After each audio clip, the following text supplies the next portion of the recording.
Hello friends, नमस्कार। मैं आपका दोस्त अजय सैनी। अजय स्टार्क में आपका स्वागत है मेरे चैनल में। आज हम बात करेंगे बिहार इलेक्शन में, और बिहार इलेक्शन बड़े रोमांचक मोड़ पे है। और जैसा कि आपको पता है, एक बहुत बड़ा घराना यानी कि राजद फैमिली, राष्ट्रीय जनता दल है, लालू यादव जी की पार्टी, उनके दो बड़े बेटे, उनके बेटे, एक बड़ा बेटा और छोटा बेटा यानी तेज प्रताप और तेजस्वी, उन दोनों के बीच में घमासान चल रही है। और दोनों एक दूसरे की कॉन्स्टिट्यूएंसी में गए हैं और उन्होंने एक दूसरे के खिलाफ प्रचार किया है। और वो एक दूसरे को हद तक, किसी भी हद तक, मतलब नीचा दिखाने या लड़ाने, उन्हें हराने के लिए वो आगे मैदान में। और लगता है कि वो अब उनके जो लग रहा था कि शायद वो 6 साल का निष्कासन है, मुझे लग रहा है कि वो आजीवन निष्कासन ना हो जाए उनका, तेज प्रताप जी का। तो अब देखना है क्या होता है। जैसे वो तो राधोपुर से लड़ते हैं हमेशा तेजस्वी, और तेज प्रताप जो लड़ रहे हैं वो महुआ से लड़ रहे हैं। महुआ में उनके प्रति जो अपार जन समर्थन देखा गया है, वहां पे जितने भी रिपोर्टर्स जाते हैं, जितने भी वोटर्स हैं, सारा युवा पीढ़ी तेज प्रताप को जिताने में लगी हुई है। और मुझे लगता है वो बहुत ह्यूज मार्जिन से जीतेंगे वो। और अब राधोपुर से देखा जाए तो तेजस्वी, क्योंकि खुद भी वो एक अच्छे नेता है, गठबंधन का बड़ा रूप माने जाते हैं, मुख्यमंत्री पद का भी चेहरा है वो, और गठबंधन की तरफ से भी मुख्य चेहरा माना जाता है, विपक्ष में नेता है वो वहाँ पे।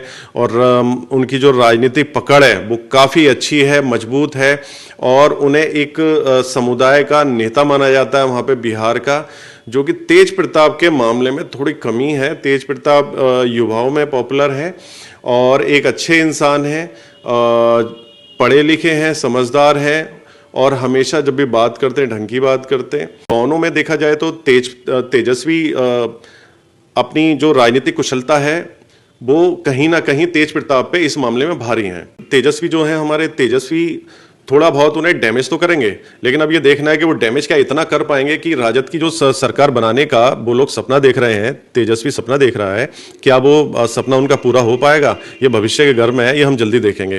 क्योंकि बीजेपी, आपने देखा हो, अपने परिवार के साथ फिर से लड़ रही है, जिसमें जेडीयू है, लोक जनशक्ति पार्टी है, और एक हम पार्टी है, तो उनके साथ भी, और उपेंद्र कुशवाहा जी हैं, उनकी भी पार्टी उन्हीं के साथ मिलकर लड़ रही है। तो इनका गठबंधन काफी मजबूत दिख रहा है। और वहीं आप राजद का देखोगे तो राजद के साथ मुख्य तौर पे कांग्रेस लड़ रही है साथ में, और बीआईपी पार्टी लड़ रही है, तो वो भी मजबूत है। लेकिन तेज प्रताप के अलग होने से उनके प्रति जो जन समर्थन है, तो उन्हें लगा कि उनके परिवार ने, खास तौर से तेजस्वी ने उन्हें धोखा दिया और पार्टी पे कब्जा कर लिया। जैसे कि आपने देखा था कि अखिलेश यादव ने मुलायम सिंह के सगे भाई को हटा करके, और लगभग 95 से 96-97% जितने भी कार्यकर्ता थे, सारे जिला अध्यक्ष, नगर अध्यक्ष, एमपी, एमएलए, जिला पंचायत अध्यक्ष, सबके सब उनके फेवर में आ गए थे अखिलेश यादव के एक समय पे। बिल्कुल वैसे ही उसने काम किया और पूरी की पूरी पार्टी पे उन्होंने कब्जा कर लिया। लेकिन आपने देखा कि यहाँ पे भी शिवपाल यादव का कद कम नहीं हुआ, तो ऐसी तेज प्रताप का भी कद इतना कम नहीं होने का जितना कि तेजस्वी सोच रहे हैं कि मैं इसका कद 0 कर दूंगा और पूरी पार्टी पे और पूरी संपत्ति पे, पैसे पे मेरा ही कब्जा चलेगा, मेरा राज चलेगा। हाँ, एक बात जरूर है इस चीज में कि जैसे यहाँ पे अखिलेश यादव सर्वे है, आज उनके साथ में कंधे से कंधा मिला के चलते हैं उनके चाचा माननीय शिवपाल जी। ऐसे ही मुझे लगता है कि कल को शायद इनके दोनों के, आज जरूर ये लड़ रहे हैं, तो हो सकता है बाद में, क्योंकि परिवार ऐसा मोह होता है, उस परिवार को कभी भी कोई नहीं छोड़ पाता, और देर सवेर जाना परिवार के पास ही पड़ता है।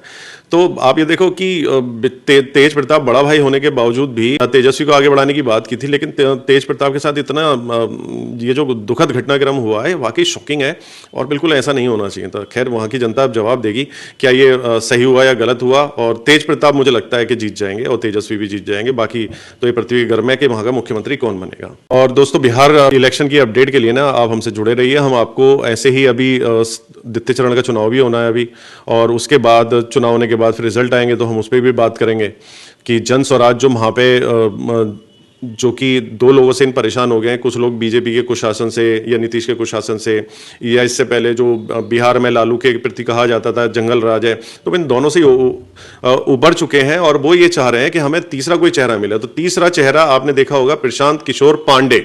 प्रशांत किशोर, हमेशा अपना नाम प्रशांत किशोर लगते हैं, लेकिन उनका नाम है प्रशांत किशोर पांडे। क्या प्रशांत किशोर पांडे जन स्वराज के माध्यम से बिहार पे कब्जा कर पाएंगे? अब ये देखने वाली बात है कि उन्हें कितनी सीटें मिलती हैं, क्या वो बीजेपी की सपोर्ट से मुख्यमंत्री बनेंगे या किसकी सपोर्ट से बनेंगे, देखने वाली बात है। Thank you so much. Bihar updates के लिए आप लगे रहिए। धन्यवाद।